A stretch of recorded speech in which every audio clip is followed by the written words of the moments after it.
Bold Predictions, Chapter 34. And we're going straight to Los Angeles, California, and we're throwing it right out there. Zeke from Lakewood, California says USC is going to win the national championship. Not the Pac-12, not make the playoff, not make the title game. They're winning the national championship. 94th last year, defensive points per game. 106th defensive yards per game. 121st defensive explosive plays per game allowed. Woeful. Got to be so much better than that. So you bring in an Alexander, and you bring in a Cobb, and you bring in a Sullivan, and you bring in a Lucas. They brought in a ton of talent and depth up front. They got kids from the true freshman class ready to start defensively. Better all work out. We're talking about winning a national championship here, not contending for one. It better all work out. This is a 9.25 on the boldness scale for me, and that's with Caleb Williams.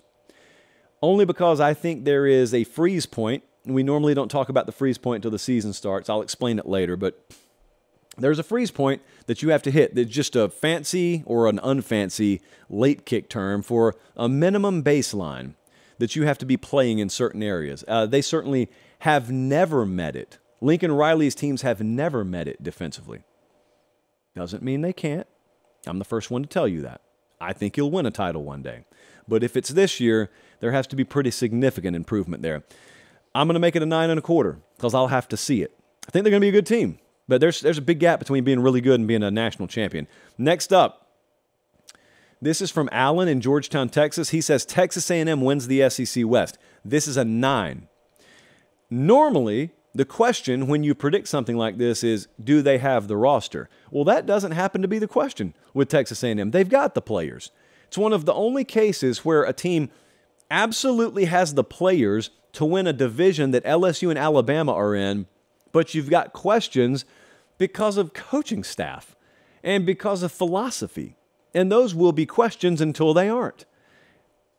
Just the quotes flow on this show. It'll be a question until it's not.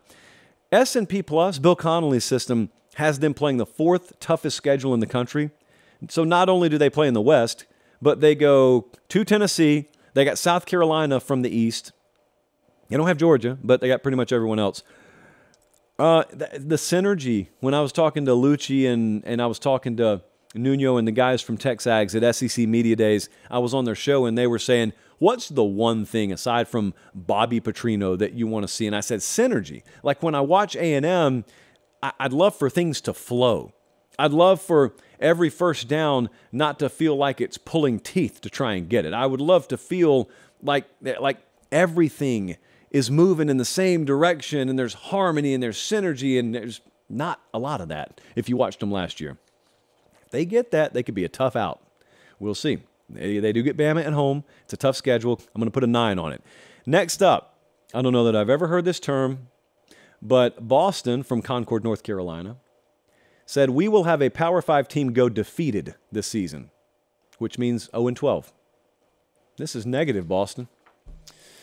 But we're going to roll with it. I'm going to make this a 9.75.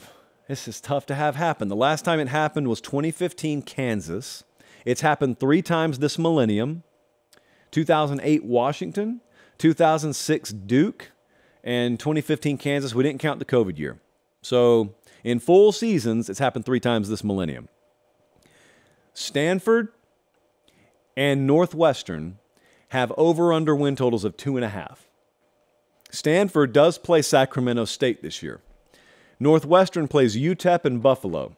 Now, I went to the model, and I said, model, what would we make those games right now? If we had to put a line on Northwestern UTEP, we would have Northwestern winning that thing by about a touchdown.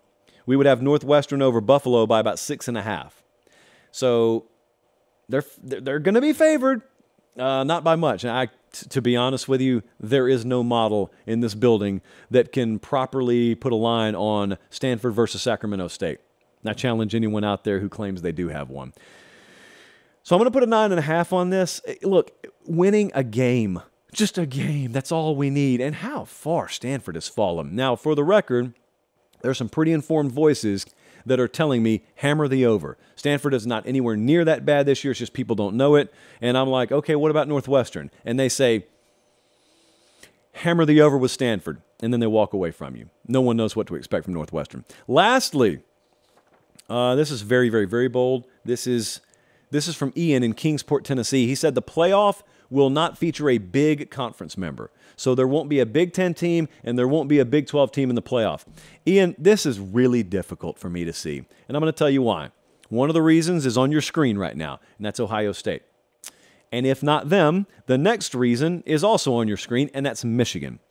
And if not them, there's Penn State. And if not them, there's Texas. And if not them, there's OU. You're telling me that you're keeping... we got 3 of the top 8 odds teams to win the national title in that group, by the way. So we're keeping all of them out. What has had to happen for that to go down? No Big Ten team. No Big 12 team. What do we got? 3 from the SEC? Maybe.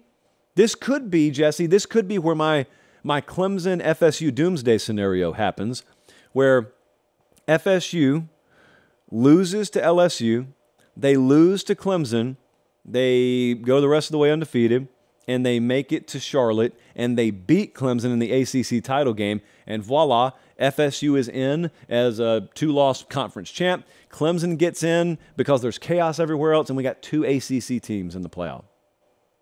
No? I'm looking around. I see a bunch of shaking heads. I'm imagining them because I'm alone in the studio right now. I'm going to make this a 9.75. Like, you're not keeping both of those conferences out. You may not keep either one of them out.